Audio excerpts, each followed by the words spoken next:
Superb. Right. This is your opportunity to ask our panel a number of questions. What I do have to say, because he asked me to point it out, is that Richard is retired now and is no longer a registered medical practitioner. Is that all right? Really, I've done my bit. Right. Who's got a question, panel?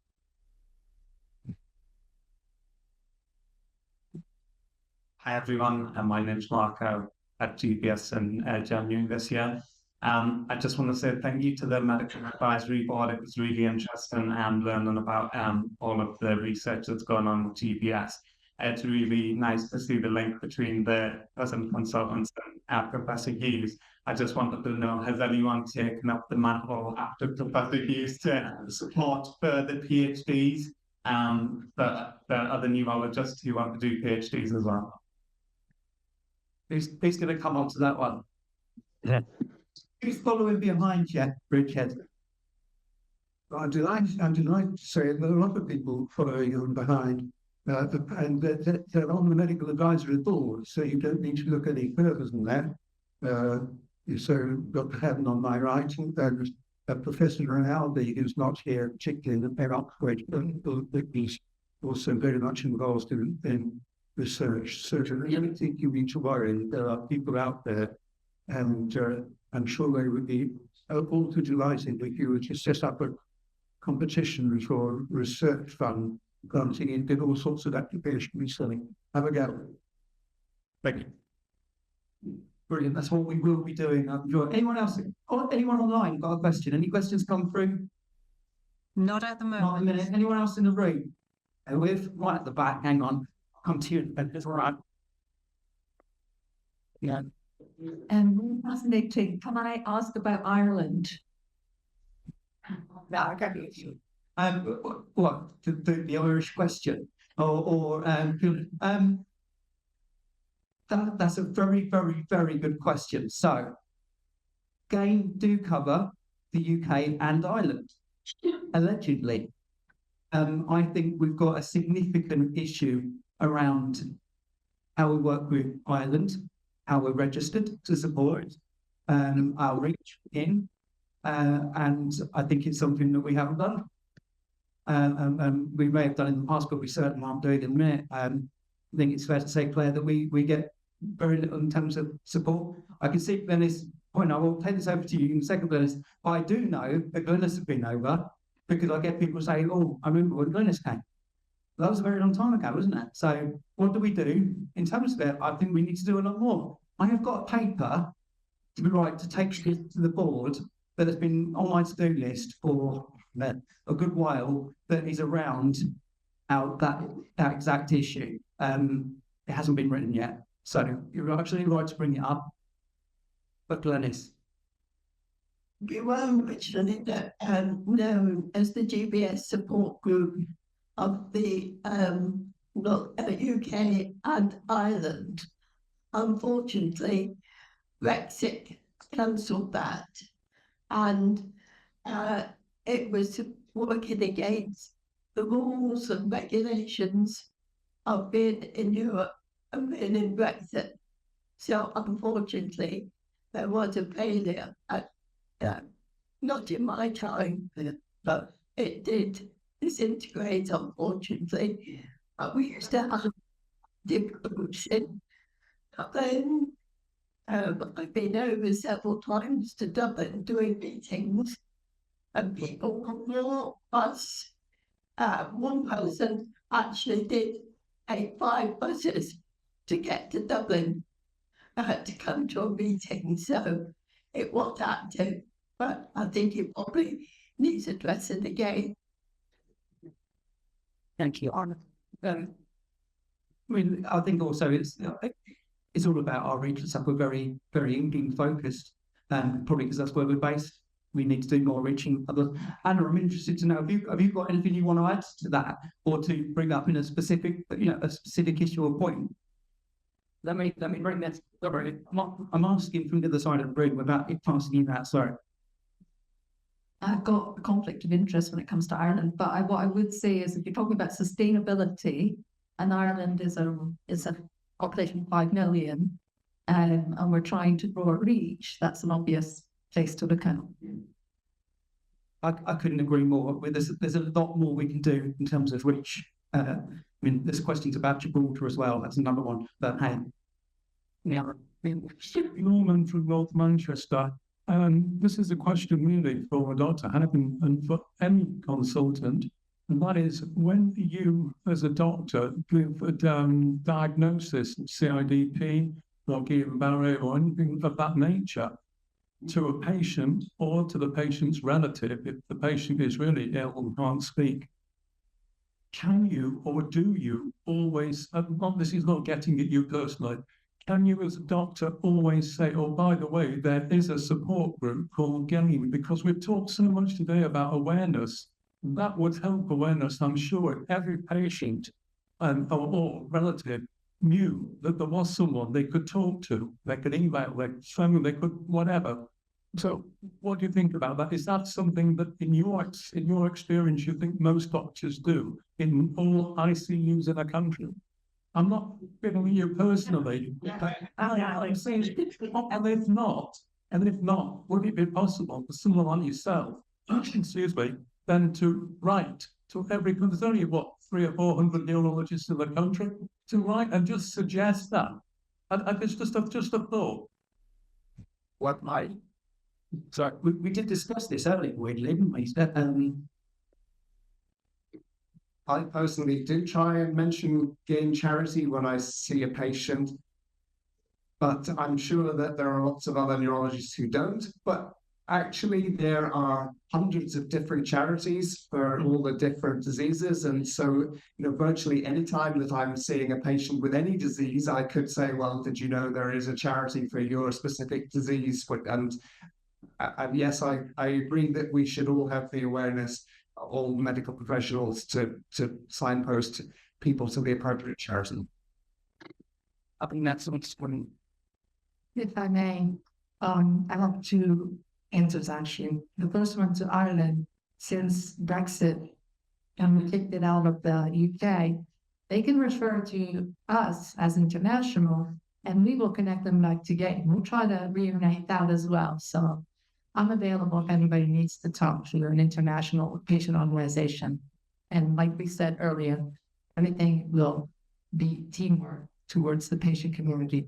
Regarding the connections of neurologists that refer to the patient organization, we actually had a campaign that is still ongoing, that is Be the Bridge.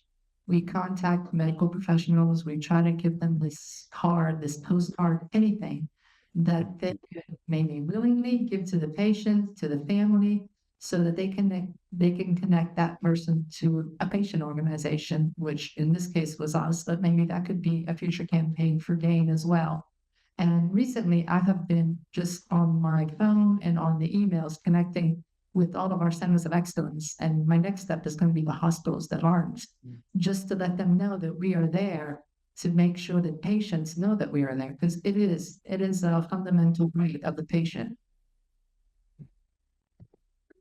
Thank you. And just to know, I've never been part of the UK. So I'm not going down that. This, I'm afraid, will have to be the last question. So, hi, my name's Tony Kaplan. I'm not sure if it's a question or it's more an observation. I had GBS 45 years plus ago. At the time, there was no medical treatment. Steroids were a possibility, but they didn't give steroids. So it was just physiotherapy and recovery over a 2-year period. I had intensive physiotherapy, very well done by the now defunct Middlesex Hospital in central London. Very good at the rehabilitation, 6 months, and then discharged after 2 years, where that's the recovery time for obviously GBS. What I believe then is what this current government is saying, there's a black hole. The black hole in my case is you're discharged after 2 years, but you live with the effects of GBS. In my case, it left me with a disability, or a walking disability, but you're just left to get on with your life, other than go to GP hospital appointments for various possible complications as you get older in life, as a result of GBS and other things. Other than the only positive thing that I can actually say out of, I suppose, the National Health Service is Stanmore Orthopaedic Hospital supplying me with the AFO foot supports that I've been using for most of that time. But other than that, I just feel let down by the situation. 2 years, first 2 years, fine, and then 43 years on, I've just been left to cope with life and the pressures it involves. Thank you, Tony. I mean, this is the perfect question to end on. This is the kind of, for people with GBS, this seems to be one of the really, really big issues. Is, you know, air condition, you discharge, what next? It's the going antics. I won't turn to you, but you might. We can come to you. You want it? You want it? No, I know that's the obvious thing. Because I think there's a massive emotional impact. Yes, around. Sorry, throwing you right into I'm happy to answer this, and I want to caveat this by saying I'm not implying that this is a psychological issue, but what I'm suggesting is that maybe some emotional support could help processing that experience, and also trying to open up those channels of communication perhaps with the healthcare professionals. And also, I think processing for yourself the trauma of those 2 years, which sounds like, you know, that will stay with you for a long, long time. So, yes, I don't know if that actually, I realised it wasn't a question, so I'm not really giving an answer, but I suppose to echo my earlier talk about please look after your emotional well-being as well. Tony, yes? Yeah. Tony, your point is really well made, and it's something that we've been talking about as a board. I suffered with GBS 33 years ago when I was pregnant with my son, and came through it, you know, same as yourself. For me, the focus was, once I had my son, put it behind me, move on, because I was 30 years old, I had a new child. It's the same for my husband. We kind of put it in a box and just carried on, but it lives with you the whole time. It's there. We never had any support beyond, but at that time there was no internet. I was talking to the board over there. There was no website. There was no information, and it was you just got on with things. And it's only since I've now come back to the charity, because it's still really raw, actually. It took away the anger, it took away my pregnancy from me, and it's there. So it's coming back and meeting with this community, and we have been talking about, it's not just the diagnosis, and when you're going through the process, it's, you know, how do we get it in the first place? But then when you come out, the rehabilitation, the emotional support, what do we need to be doing as a charity to be able to support and enhance? Now, there are some things that the NHS, you know, should have in place, and we know all the reasons for, you know, the gaps and things that are there at the moment, and hopefully things will improve. As a charity and the support we offer, the things we were talking about this morning in terms of moving forward, they are on our agenda. We know that they have been missing, and we know that there are things that we want to offer. So it doesn't solve our problems, Tony, you know, those years, but your point is really well made. Thank you, and that's kind of our job, isn't it, as the support organisation, to kind of fill stuff in. Does anyone else want to? I mean, no. Well, in that case, can we say thank you very much to the panel? Thank you for coming up and sitting at the front and answering those questions, and especially if they're thrown at you, which you absolutely know where. Brilliant. Thank you very much. We have a round of applause. So just to kind of finish up the day, if you bear with us a second, Carol's going to give some closing remarks and how the thoughts so go and how the day's gone, actually. So I will disappear now and leave you at the bar. Thanks, Rich. Well, I am blown away, to be honest with you. I am overwhelmed with your participation, the fact that we've had so many people attend. And I think through talking with people, I think it's long overdue. We can have Zoom meetings, we can do things over Zoom, be that in local groups or board meetings, but there is nothing quite like actually getting people together. And I think the thing that has bowled me over most is the enthusiasm and the energy that's within the room in terms of wanting to move this charity forward. It's been a while. This is the start of a new beginning. You have a board that is totally behind moving this charity forward. We have got a great team in place in Rich there, and Chris has just joined us from marketing. We've re-engaged now with the medical advisory board. We've got fantastic volunteers, our partners in the US, our founders and our patrons who are giving us that support as well. So all I can say is thank you so much for coming. Please continue to give us your feedback because this is the start of an exciting time ahead and for the charity. So thank you so much. Thank you so much.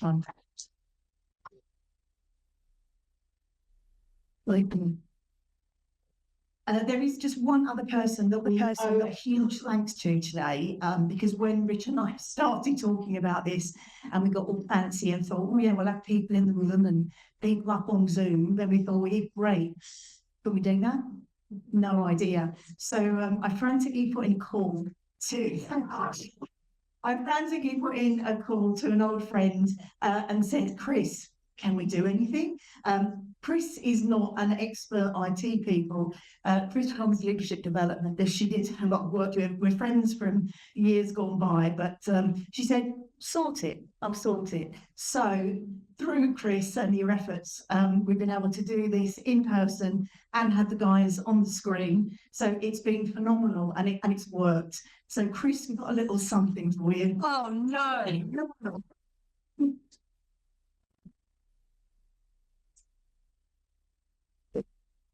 All right. So thank you so much. Thank you. And I'm volunteering to host the next one. Free of charge everywhere. So thanks ever so much, everyone. Safe travels home. Some have got longer journeys than others. But I really appreciate it. Thank you. Thank you to everyone. You go home as well. Yes. Yeah. Just Wendy, Gerald, Howard, and Roby left. They've been on all day. Hi, Bruce. Yeah. Really appreciate it. Thank you. Thank you. Thank you.